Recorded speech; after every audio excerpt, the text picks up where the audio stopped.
again, it's left to Judicial Watch to do the basic heavy lifting to find out about some of the worst corruption and concerning activity in American history.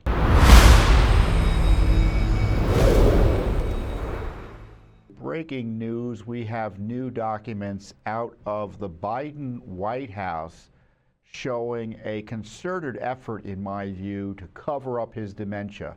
I know American citizens had been concerned about Biden's cognitive challenges that were quite evident. It led to a coup against him, but it also helped protect him from prosecution because Special Counsel Robert Hur, who was investigating his mishandling, lies, and theft of classified information, found that his responses and his interviews with him, or interview, suggested he didn't know what he was saying or doing, that he had a failing memory and no one was going to convict him on it. Now, I wasn't terribly persuaded, but the Biden White House was very much concerned at the time, because he was still running for president, that despite the fact he got a get-out-of-jail-free card, it was because he was out of it. So there was this pushback on it. And so Judicial Watch, because this is what we do, we say, give us the receipts, give us the evidence. We understand there is a video of this interview, give us the material. And now they released the transcript, and Judicial Watch had sued for all of this, right? And it was thanks to our lawsuit that we found that the transcript had been edited. They messed with the transcript. They took out material in the transcript that would have made Biden look bad in terms of being able to communicate effectively and efficiently. And when it came to the video, they said we can't have it because Biden has a privacy interest in his voice, believe it or not, and that we can't get the records as a result. And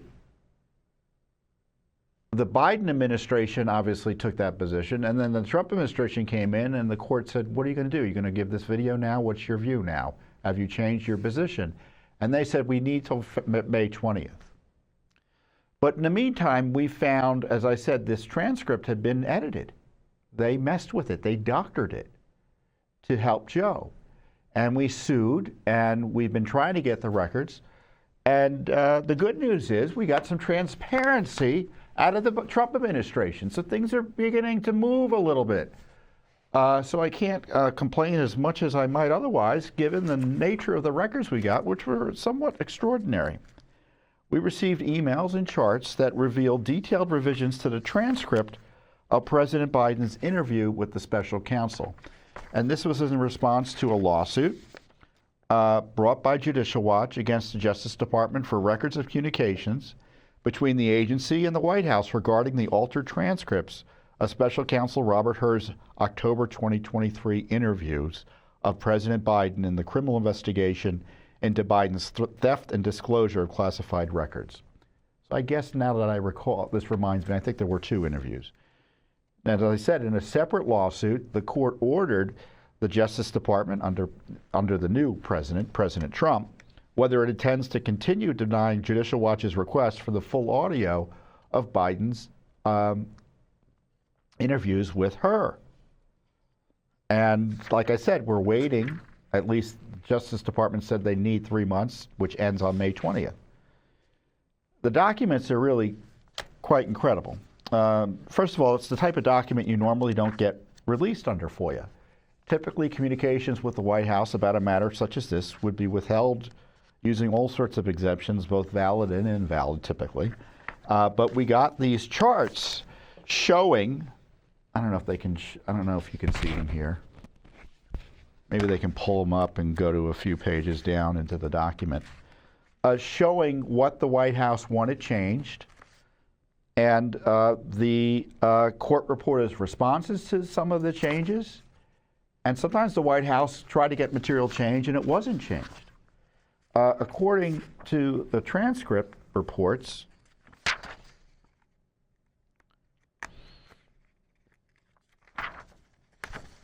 as I say in the press release, let me read the press release so I'm getting like Joe Biden. I can't rely on my memory anymore. The new documents provided in this case include a chart, as I said, of suggested changes by Biden White House and his personal lawyers to the transcript. Also included are emails that detail Biden lawyer Bob Bowers requesting access to interview exhibits and a meeting with the special counsel to discuss the case, which, normally you don't get emails like that, but we got them. Justice Department official Mark Kirkbaum confirmed most White House revisions to the transcript were accepted.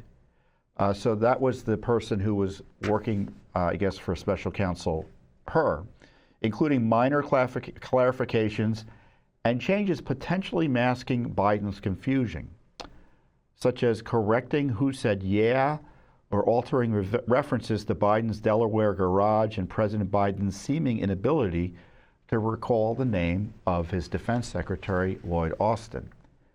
As I noted in the press release, these new documents provide an extraordinary insight into the cover-up of the White House, by the White House, of Biden's cognitive challenges. The Bondi Justice Department deserves credit for releasing this information, but they should follow up with the full release of the actual audio of President Biden's disastrous interview with the special counsel on his document theft and mishandling. And the documents, I encourage you to go look at them. As I said, I got them all here, and they're all on our internet site. So don't believe me. You can trust your own eyes and your own analysis. Is what I love about Judicial Watch. Wherever and whenever possible, which is virtually all the time, we release the documents we obtain, which isn't always true of Congress. You sometimes see Congress says they got documents and they talk about them, but they don't post them. That's not what we do. Unless there's really a legal reason for not posting something or some extreme, extraordinary reason, we post virtually everything we get or talk about. And so the specifics are, so this is a kicker here, about what the changes that the White House gang wanted to protect Joe.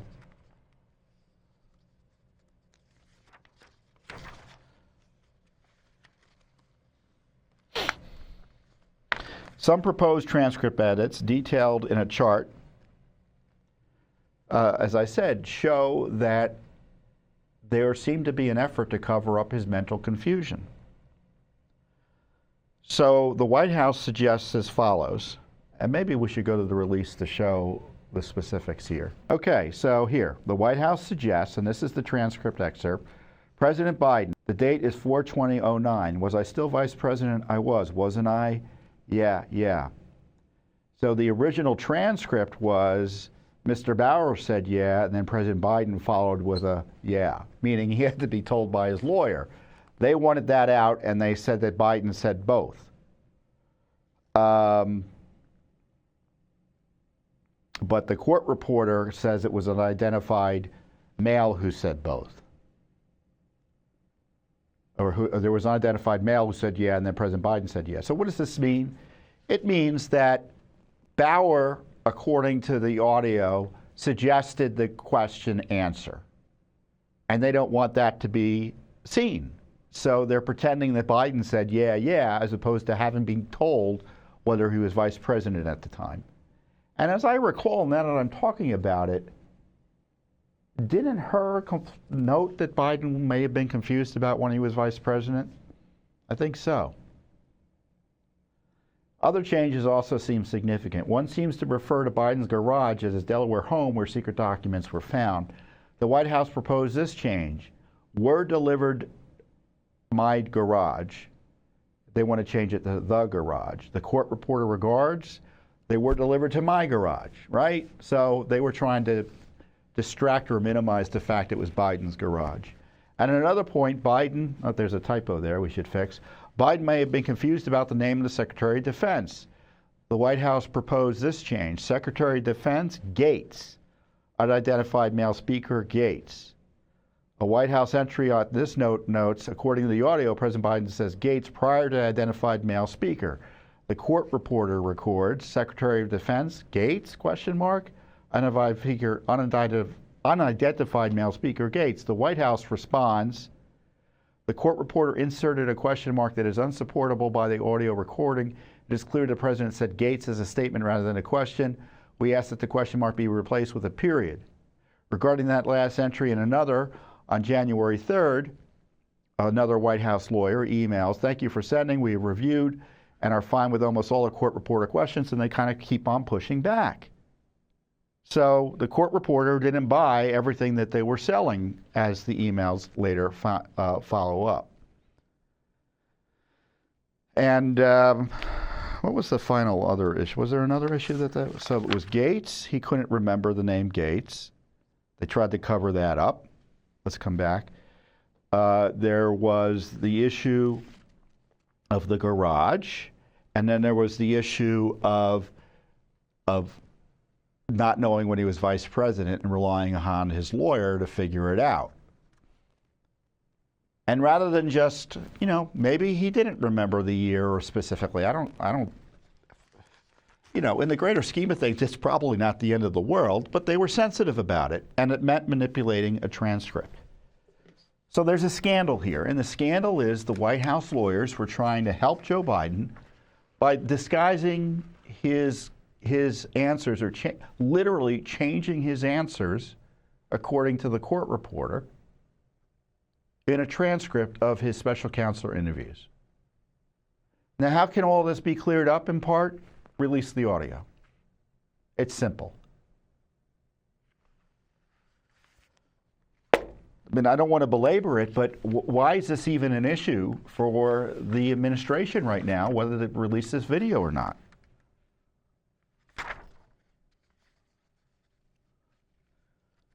So we have to wait at least another month?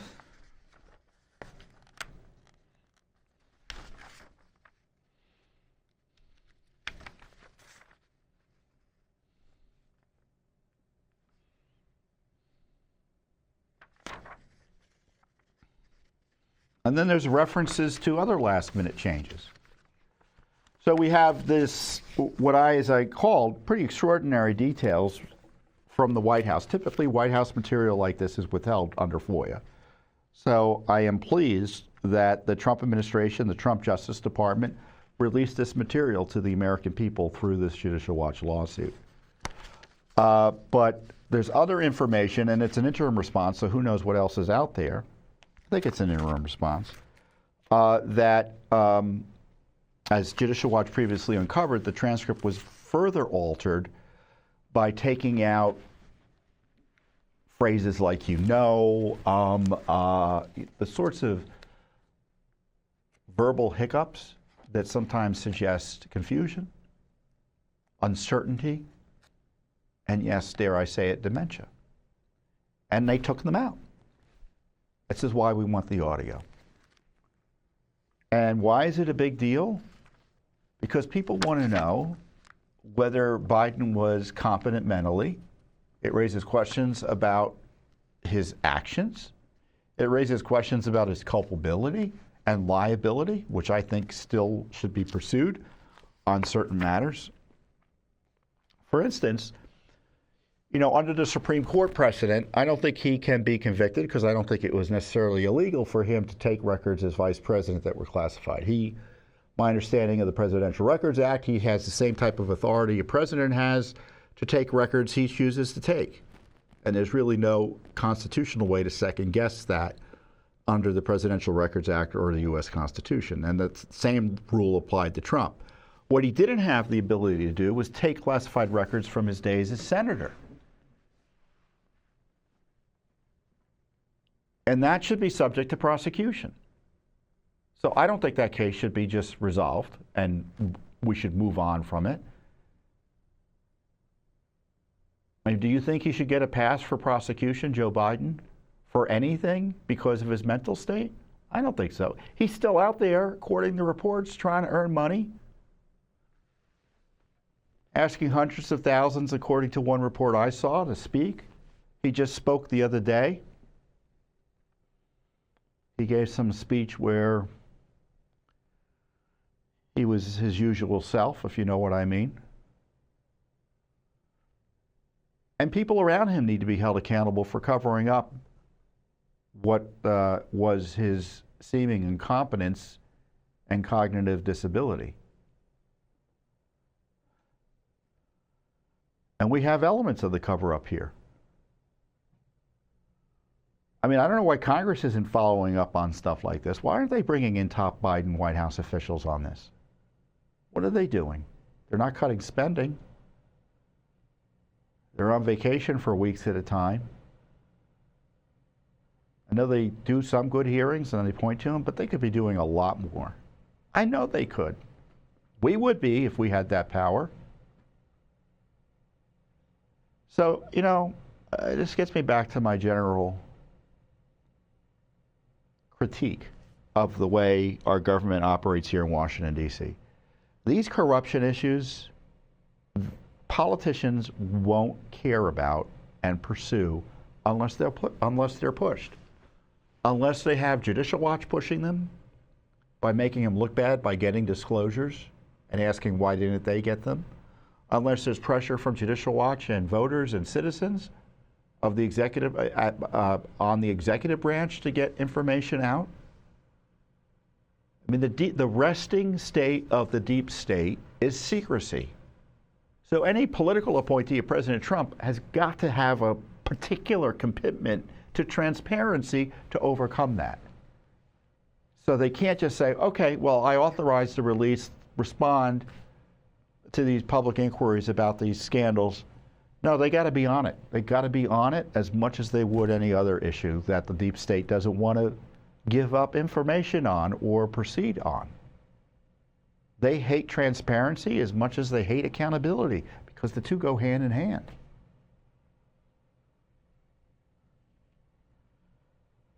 And of course, Congress can do more in that regard. Always can do more. I mean, it's Congress, so I guess they can always do more, right? It's almost redundant to say that, right?